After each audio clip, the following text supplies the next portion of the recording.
Franchement, les Sénégalais, je sais pas c'est quoi votre problème. Je sais pas c'est quoi le problème de votre pays. Je sais pas c'est quoi le problème de votre équipe nationale. Mais vous êtes le peuple en Afrique. Avec le moins de chance qu'on peut voir sur ce continent, les gars, c'est incroyable. À chaque fois, dans les grands rendez-vous, dans les moments les plus importants du football sénégalais, t'as toujours des blessés. T'as toujours des joueurs qui sont blessés. C'est quand même incroyable. On se rappelle déjà rien qu'à la Coupe du Monde 2022. Grosse blessure de Sadio Mané, qui était à ce moment-là en plus à son prime. Un Sadio Mané qui était encore au top niveau, qui jouait dans le football européen, qui jouait encore au Bayern à ce moment-là. Il se blesse juste avant la Coupe du Monde 2022. Il rate cette Coupe du Monde 2022 qui était attendue par tout le peuple sénégalais. Ici, sur le dernier rassemblement crucial pour cette équipe du Sénégal. Un rassemblement hyper important dans les qualifications de la prochaine Coupe du Monde. T'as quasiment la moitié de l'équipe du Sénégal qui se blesse. Toute l'attaque sénégalaise était blessée. Entre Nicolas Jackson, Iliman Ndiaye, Habib Diarra. Et la liste elle est encore très longue, les frères. Mais vas-y. Malgré tout, vas-y, les Sénégalais ont quand même réussi à s'en sortir, à limiter la casse. Et c'est très bien. On s'est dit, vas-y, mois de juin, tu récupères Iliman Ndiaye, tu récupères Nicolas Jackson, tu récupères Habib Diarra, tu récupères toute cette équipe du Sénégal au complet. Et c'était l'occasion d'enfin voir, voilà, le duo entre Assane Diao et Iliman Ndiaye, par exemple. C'est un duo que j'ai envie de voir depuis l'officialisation de Assane Diao dans cette équipe sénégalaise, dans cette sélection sénégalaise. Et malheureusement, encore une fois, ça ne sera pas l'occasion de le voir, les gars. Encore une fois, ça ne sera pas le cas. Donc, vous vous rendez compte à quel point c'est un vrai problème pour cette équipe du Sénégal, les frères. C'est un réel problème, il faut le dire. Cette blessure d'Assane Diao, cette fracture du métatarse qui va clairement terminer sa saison à cause de ça. C'est un gros problème, les frères, on va pas se mentir. Alors pour le mois de juin, c'est pas tellement un problème en soi. Bon, c'est vrai que c'est dommage que contre l'Angleterre, tu vas rater Assane Diao. Bien sûr que c'est vraiment très dommage. Ça va tout remettre en question parce que voilà, tu vas perdre un joueur majeur, un joueur important, enfin un futur joueur majeur et un futur joueur important. Mais à la limite, ça reste qu'un match amical. Mais le problème, il est plus profond, les gars. Il est plus profond parce que juste après ce match amical, t'as un match décisif. T'as peut-être la finale des qualifications pour cette Coupe du Monde, les gars. Ce match contre le Congo, ce match à Kinshasa qui va se jouer avec aucun automatisme entre Assane Diao, entre Iliman Ndiaye, entre Nicolas Jackson, entre Habib Diarra. Parce que Assane Diao aura raté l'occasion de jouer avec tous ces joueurs-là dans ce rassemblement du mois de juin. Ces joueurs-là qui sont revenus de blessure, puis le moment où lui aussi à son tour il se blesse. Et ça, c'est un vrai problème, les frères. Ça, c'est un vrai problème parce que déjà, pour commencer, en dehors de ça, est-ce qu'il sera de retour d'ici le mois de septembre? Alors normalement, ça devrait aller. On est au mois d'avril, on va dire au mois de mai. Ce genre de blessure, il faut compter généralement 2 mois et demi, 3 mois maximum. Donc ça veut dire que, voilà, il devrait revenir pendant la préparation. Pendant la préparation estivale. Mais là, c'est un problème. Là, c'est un autre problème. Parce qu'on sait très bien, les gars, un joueur qui se blesse pendant une préparation, c'est un joueur qui te fait une mauvaise saison. La plupart des joueurs qui se blessent pendant la préparation, qui ratent la préparation avec l'équipe, ou même qui ratent une partie de cette préparation avec l'équipe, on sait que voilà, c'est un joueur qui va accumuler beaucoup de retard, les gars. Vraiment, c'est le pire moment pour se blesser, les gars. Ceux qui croient réellement qu'un joueur qui se blesse en fin de saison, c'est le meilleur moment, non, les gars, je suis pas d'accord. Vaut mieux se blesser en début de saison, juste après la préparation. Tu te blesses au mois de septembre, quand la saison vient de commencer, plutôt qu'une blessure au mois de juin, juillet, et qui te fait rater cette préparation. Parce que, c'est la vérité, tu prends du retard, tu vas accumuler du retard.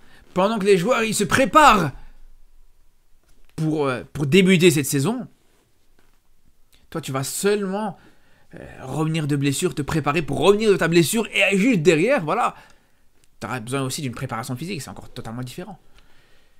Tu vas accumuler ce retard, et quand tu sais en plus de ça, que tu vas connaître peut-être l'une des saisons les plus compliquées, s'il y a bien une saison qui demande une préparation, s'il y a bien une saison qui demande d'être prêt à 100% physiquement, les gars, d'être un maximum préparé, c'est bien celle-là, les gars. Je pense que, voilà, une saison aussi compliquée, aussi physique, aussi difficile pour un joueur africain, t'en trouveras pas une autre. Parce que c'est une des rares saisons, les gars, où non seulement il y a la CAN qui va se jouer, déjà là ça va être compliqué, la CAN qui va se jouer en plein milieu de la saison, mais en plus de ça, les frères, 6 mois après la CAN, il y a la Coupe du Monde qui se joue, les gars. C'est là où ça va être très compliqué, les frères. C'est là où ça va être très compliqué. Donc, vraiment, déjà, juste sur l'aspect physique, c'est déjà un problème pour Assane Diao. Juste sur l'aspect physique, c'est compliqué parce que est-ce qu'il sera prêt à t'enchaîner une saison comme ça? Où tu auras le championnat à jouer. Où tu auras même peut-être une Coupe d'Europe à jouer pour cette équipe de Comé qui est pas mal en Serie A et qui a la possibilité de jouer une Coupe d'Europe. Entre la Coupe d'Afrique au mois de décembre, au mois de janvier, et la Coupe du Monde au mois de juin. Ça va être très compliqué, les frères. Et je vous le dis, ça va être très compliqué. Pour tenir physiquement comme ça va être vraiment, vraiment difficile. Après, heureusement, voilà, il est encore très jeune.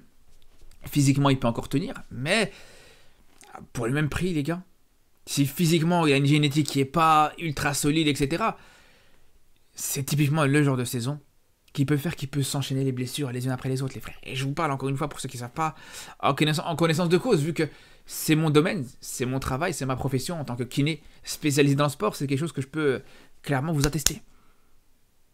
Mais en dehors de l'aspect physique, les frères, parce que l'aspect physique c'est déjà un problème, mais sur l'aspect sportif aussi. Comme je vous disais, déjà juste le fait de perdre un joueur important, un Assane Diao qui est en train de devenir petit à petit la star de cette équipe sénégalaise, qui est dans une forme olympique, qui vient de mettre un doublé il y a une semaine d'ici en Serie A, qui fait des très bonnes choses en club, qui a fait des débuts très encourageants avec le Sénégal. Tu vas le perdre pour le mois de septembre dans ce déplacement à Kinshasa pour affronter une équipe du Congo qui sera vraiment pas facile à jouer, les gars. Une des équipes les plus difficiles à jouer dans toute l'Afrique, les gars. Je pèse mes mots. Ça va pas être facile. Ça va pas être facile. Quand tu sais que tu seras obligé de gagner à Kinshasa, ça va pas être facile du tout, les frères. Mais en dehors de ça, les gars, comme je vous dis, est-ce qu'il sera là ou pas? On ne sait pas encore. Je pense qu'il sera revenu physiquement. Je pense qu'il sera apte à jouer sur ce rassemblement du mois de septembre. Mais est-ce que son club va vouloir le laisser prendre le risque de le laisser directement dès un retour de blessure, le laisser partir jouer un match à Kinshasa pour les qualifications de la Coupe du Monde? Ça va être très compliqué, les gars. Déjà que Fabregas avait pas l'air très, très fan à l'idée de laisser Assane Diao jouer pour cette équipe sénégalaise. Donc quand c'est pour que son meilleur joueur revienne de blessure et que directement il s'enchaîne avec un match au Congo, moi je vous dis la vérité, les gars, rien que ça, je pense que ça va mettre des bâtons dans les roues pour Assane Diao, les frères. Ça, c'est une première chose. Deuxième chose, les gars, même s'il est de retour, comme je vous disais au début de la vidéo, en termes d'automatisme, il faudra voir ce que ça va donner, les gars. En termes d'automatisme, voilà, le mec va arriver, il aura un match et demi dans les jambes, et encore, avec cette équipe sénégalaise en tout cas. Il aura très peu d'automatisme avec quasiment tous ces joueurs-là. La plupart de ces joueurs, il n'aura jamais joué avec, c'est compliqué, les frères. Vraiment, c'est très compliqué. Après, l'avantage, on peut voir ça, on peut voir peut-être un avantage par rapport à ça, c'est qu'au final, ça peut donner lieu à une certaine surprise, ça peut créer la surprise. Tu mets une équipe de titulaires, une équipe, bien connue, tu mets ton 11 type, sans Assane Diao, avec les joueurs habituels, Habib Diarra, Iliman Ndiaye, Sadio Mané, bref, tous ces joueurs-là. Et en deuxième mi-temps, une fois que cette équipe congolaise elle est un petit peu fatiguée, une fois que cette équipe congolaise elle est un petit peu éreintée physiquement, tu fais rentrer Assane Diao à ce moment-là pour créer la surprise. Il n'y a personne à ce moment-là qui saura comment Assane Diao pourra apporter du danger dans cette équipe sénégalaise. Même les Sénégalais eux-mêmes ne le savent pas, les gars. C'est là où ça peut être intéressant. Mais voilà. Malgré tout, ça laisse quand même beaucoup, beaucoup d'inconvénients. Il y a aussi un autre problème. Un autre potentiel problème, les gars. On sait très bien comment ça peut être le cas. On peut se dire d'un côté, c'est bien. Il est encore jeune. Donc même s'il se blesse, il va vite récupérer. Voilà, à son âge, on récupère facilement des blessures. Mais il y a un autre problème, les gars. C'est qu'il est encore très jeune. Une grosse blessure comme ça, comme une fracture du métatarse, il faut un petit peu de temps, il faut une certaine prise en charge. Donc, est-ce que il va garder la confiance de son club? Est-ce qu'il va garder la confiance de son coach, les gars? T'as un mercato qui va arriver. Est-ce que maintenant, Fabregas, il va se dire, vas-y, on a un Assane Diao qui a été très bon, qui nous a porté sur toute cette saison, en tout cas depuis qu'il est arrivé. Est-ce qu'on va continuer à lui faire confiance et on va juste prendre un joueur pour le remplacer, pour dépanner jusqu'à ce qu'il revienne? Ou alors, on va essayer de le vendre, on va essayer de le virer, on va essayer de, voilà, de se débarrasser d'Hassane Diao et prendre un joueur qui pourrait le remplacer directement. Et c'est ça qui pourrait m'inquiéter, les gars. C'est vraiment ça qui pourrait me poser problème. Parce que moi, je vous le dis depuis le début, un joueur comme Hassane Diao, quand tu vois ses qualités, quand tu vois ses matchs, quand tu vois ce qu'il te propose, tu vois que c'est un joueur bourré de talent, bourré de qualité, bourré de technique, qui est très complet à tous les niveaux, les frères. Et je vous dis, c'est un joueur, depuis le début, je vous dis que c'est un joueur qui pourrait avoir une très très belle carrière. Une carrière de très haut niveau.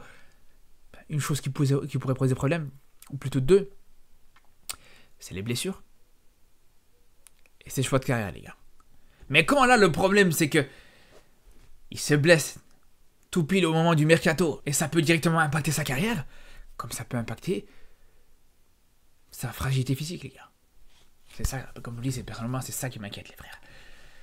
J'espère qu'on s'inquiète pour rien, j'espère que, voilà, dans l'idéal, c'est qu'il récupère très vite de cette blessure. Il récupère plus vite que prévu. Que fin juin, début juillet, il est de retour. Et qu'il puisse faire la préparation avec son équipe de Comé. C'est tout ce qui pourrait arriver. C'est possible, hein, c'est pas impossible, les frères. Hein. Comme je vous dis, c'est une blessure qui peut nécessiter... Après, faut voir l'étendue de la fracture. Est-ce que c'est une grosse fracture ou pas?